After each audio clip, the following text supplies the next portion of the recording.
Baie keer sal mense vir my vra, nou Shaal, hoekom is jy nog nie weer getroud nie? Dan sê ek vir hulle, daar is mense wat gelukkig is. En dan is daar mense wat getroud is. En dan is daar 'n baie klein minderheid wat gelukkig getroud is. Die realiteit is dat baie mense staatsregtelik getroud is. Dit wil sê, op papier is hulle nog getroud, maar dis waar dit eindig. Daar het lankal al daai ding gebeur waarvan ek jou vertel het, hartsloslating. So hulle is soos treinspore. Daar's kinders, besittings en allerlei ander dinge wat hulle aan mekaar bind. Maar op die hart het hulle lankal mekaar verloor. Baie welkom vanoggend weer by jou Sondag stil word. En ons tema vanoggend is altyd twee kante. Hoe sê hulle in Engels? It takes two to tango.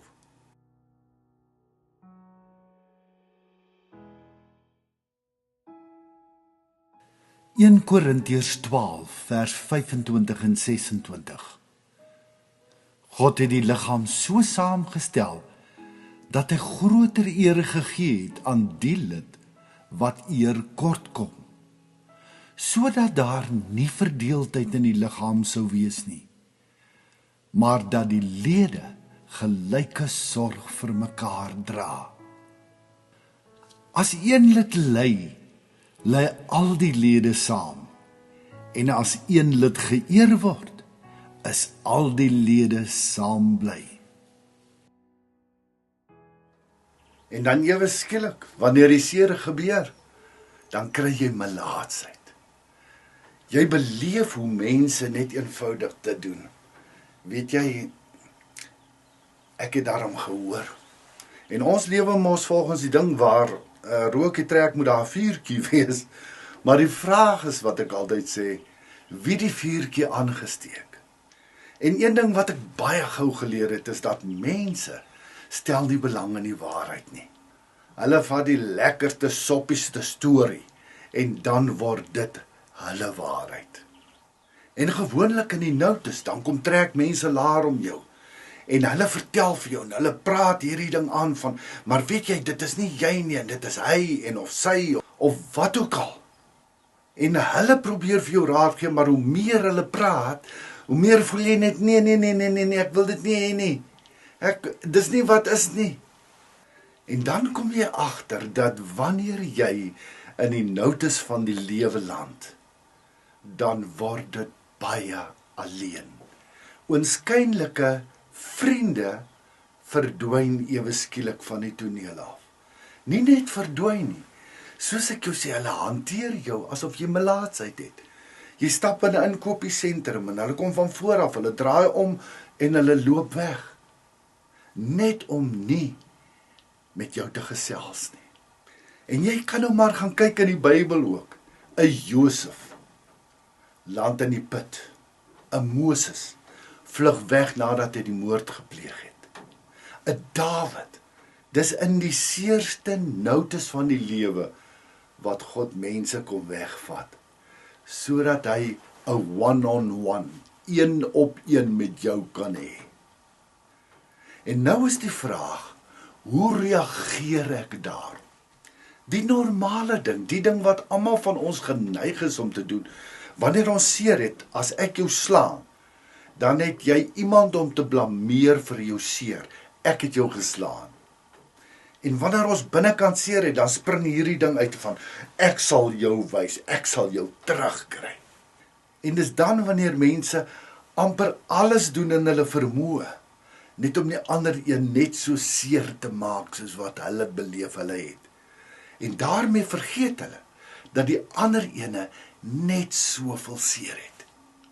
En een van die dinge wat vir my die hartseerste was, in hierdie stikkend alleentyd, was hoe dat die Christene, mense wat bely dat hulle kinders van God is, en wat jy nou nogal geag het as mense met integriteit en alles, hoe hulle net verdwyn, maar nie net verdwyn nie, hoe hulle krities na jou kyk, en allerhande dinge vir jou sê, sonder dat hulle die moeite gedoen het, om soos Job se vriende net eers by jou te kom sit en jou hart te hoor.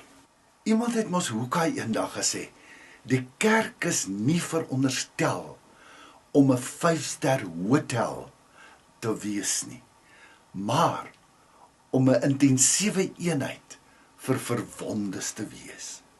'n Plek waar mense wat stikkend en seer is na toe kan kom en waar hulle wonde in liefde verbind word. Onthou jy die barmhartige Samaritaan? Hy het nie omgegee of daardie man 'n Jood was of enige iemand nie. Hy het gestop en in liefde het hy daardie verwonde man versorg. Baie mense dink altyd egskeiding is 'n oplossing. Weet jy, ons skei net en dan gaan alles beter word. Maar daar is niks wat 'n mens kan voorberei vir die trauma van egskeiding. Daarmee saam is daar niks wat 'n menswaardigheid, jou eie waarde so verniel en vernietig soos 'n egskeiding nie. Die een groot nadeel wat dit het, is dat jy voel 'n totale mislukking. Jy voel soos die grootste flop op 2 bene. Jy kyk rondom jou na ander mense en jy dink by jouself, maar my maggies, hoe kan hulle dit dan regkry om so gelukkig te wees? Want almal lyk op die oog af so verskriklik gelukkig. Maar die realiteit is, ek en jy weet nie hoe ver daar die hartloslating al klaar plaasgevind ook in hulle verhouding nie. Want niemand praat daaroor nie. Ons het mos groot geword met hierdie ding soos die ou mense gesê het, jy het jou bed opgemaak, jy moet nou daarop slaap. En ons het ook die leuen gesluk dat wanneer jy gaan vir hulp, dan is dit 'n teken van swakheid. Jy weet, die oomblik as jy daarom hulp kry, dan sê jy eintlik, maar weet jy, ek weet nie mooi hoe om dit te hanteer nie. En juis wanneer ons so stikkend het en wanneer ons so seer is, dan onttrek ons kop in die dop. En dan bly ons daar, ons lek ons wonde. En ons maak staat op ons krikke, ons oorlewingsmeganismes, ons dummies, om net te kan oorleef. Maar een van die wonderlikste dinge wat 'n mens dan beleef, is hoe die Here engele oprig, hartemense. Want daar's 'n verskil tussen vriende en hartemense. Hartemense is daai mense wat by jou kom sit. Hulle wil nie raad gee nie. Hulle sê nie vir jou wat om te doen nie. Al wat hulle doen is om net by jou te wees. En om beskikbaar te wees, sou jy hulle nodig hê. En nou dit is juis in die putte van die lewe. Daar in die woestyn 'n Moses, 'n Dawid, waar God jou voorkry en jou uitnooi en vir jou sê kom nader met 'n brandende braambos. En dit het gewoonlik een van 2 reaksies. Op God se uitnodiging reageer ons liewer met nee, weet jy, ek wil nie met u gesels nie. Want ek is so stikkend en ek het u so teleurgestel. Nee, ek kan nie in die oë kyk nie. Maar dit is dan wanneer God se stem kom van, kom na my toe jy wat vermoeid en belas is. En dan in die stil word en wees by God, gebeur daar 'n baie mooi ding. God kom wys net vir jou, dat niks jou kan skei van sy liefde nie. Dat niks wat jy ooit kan doen, gedoen het of gaan doen, kan maak dat hy minder lief is vir jou nie. Dis dan wat jy soos 'n Dawid leer, om jou hart oop te breek voor God en te sê, Here, hier is ek. Here, ek aanvaar verantwoordelikheid vir my aandeel. Die beste definisie van liefde is, kan jy onthou? Love is to gently guide you back to yourself. En in daardie stil word by God, bring hy jou terug na jouself toe. Na die foute toe wat jy gemaak het. Na jou aandeel toe. na die dinge toe wat vir jou die lesse moet leer, wat jy moet leer. En van die seer lesse wat ek moes leer was, dat as jy uit chaos orde wil kry, dan moet jy maak soos wat God gemaak het. Die chaos het geheers, en God het gespreek, en daar het orde gekom. Die land en die see is geskei, lig en duisternis. Daar is grense neergelê. En soos wat ek jou al vertel het, my hanteringsmeganismes was, ek is nie 'n fighter nie, ek is 'n lover. Ek onttrek, trek op en nie dop. Bly stil, vat die pyne, sê niks, gaan net aan.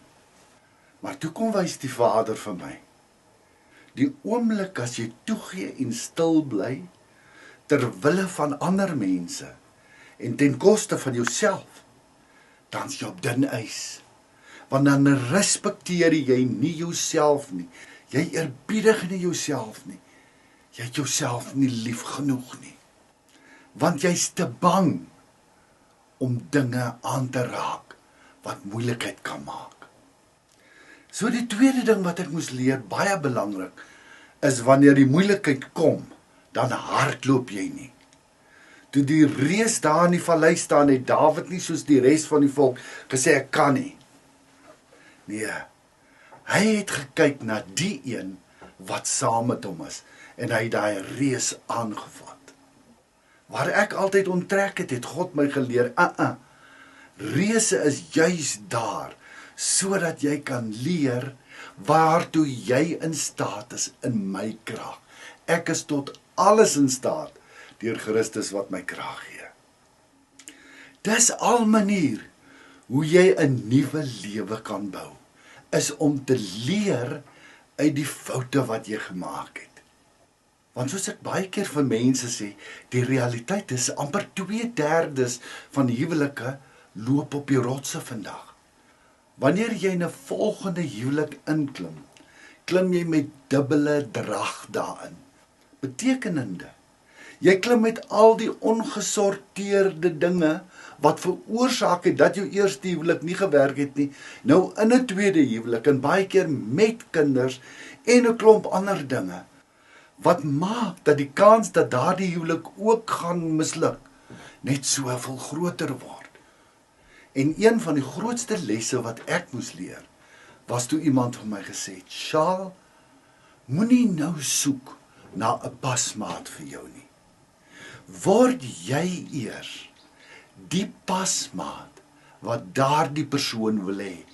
Word jy eers die man wat daardie persoon wil hê, wat God wil hê, jy moet wees.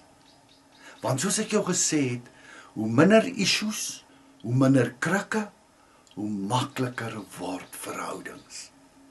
En weet jy, wanneer ons dit doen, dan op God se tyd, nie my tyd, nie jou tyd nie, op God se tyd, voorsien hy dan in 'n harte pasmaat, saam met wie jy die pad verder kan stap.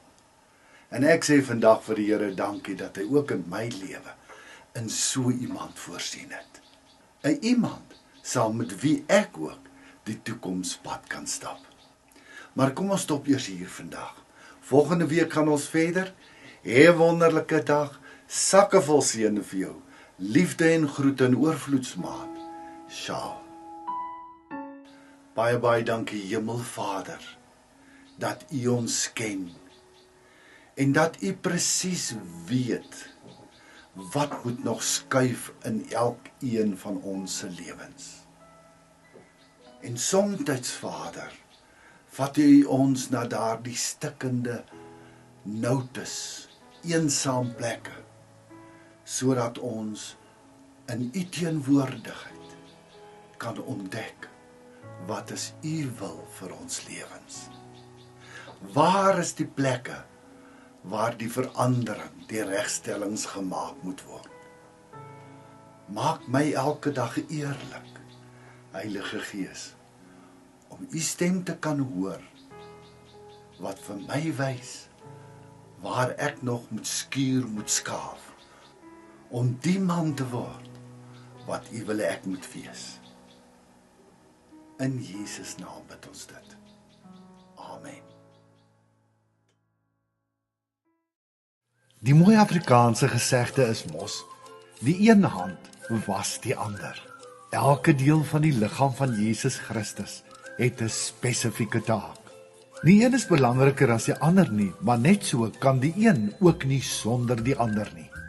Vandag wil ons jou weer uitnooi om saam met ons Jesus se hande en voete te wees. Maar voor ons daarby kom, weer net 'n baie groot dankie aan almal van julle vir julle liefde, julle omgee, gebede en ondersteuning. Daarsonder kan ons nie aanhou om 'n verskil te maak in so baie mense se lewens nie. As ledemate van die liggaam van Christus het ons ook mekaar nodig. En soos wat ek al met jou gedeel het hier by Lewe Lig, is ons 100% afhanklik van die donasies van ons ondersteuners. Daarom wil ons jou ook uitnooi, word deel van die verskil wat ons maak en maak jou donasie in die onderstaande rekening. Weereens baie dankie vir jou ondersteuning en dat jy help om 'n groot verskil aan ander mense se lewens te maak. Mag die Here jou ryklik seën. Oorvloedsmaat, liefde, seën en groete in Jesus naam.